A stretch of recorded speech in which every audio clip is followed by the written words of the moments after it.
રાજપીપળાના આંબેડકર ભવન ખાતે આંતરરાષ્ટ્રીય મહિલા દિવસની ઉજવણી કરવામાં આવી હતી।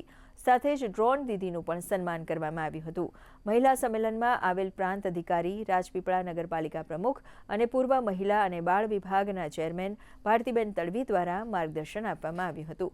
વાલી દીકરી યોજનાનો લાભ લેનાર લાભાર્થીને મંજૂરી હુકમ આપવામાં આવ્યા હતા અને ગંગા સ્વરૂપા આર્થિક સહાય યોજના મંજૂરી હુકમ આપવામાં આવ્યા હતા।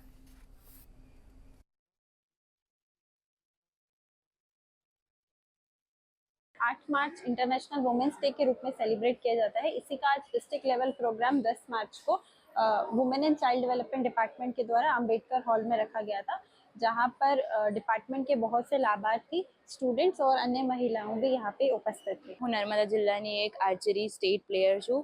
મેં નેશનલ્સ પણ ઘણી રમી છે અને મને આંબેડકર ભવનમાં મોમેન્ટો આપીને સન્માનિત કરી છે, એના બદલ ખૂબ ખૂબ આભાર। મને મહિલા દિવસ નિમિત્તે અહીંયા બોલાવવામાં આવી હતી, જેમાં મને ખૂબ ખૂબ અભિનંદન થયો અને આજે અમને ખૂબ જ સારી એવોર્ડ આપવામાં આવ્યો છે અને તેથી પ્રેરિત થઈને હું હજુ આગળ પ્રગતિ કરીશ તેવું ઈચ્છું છું।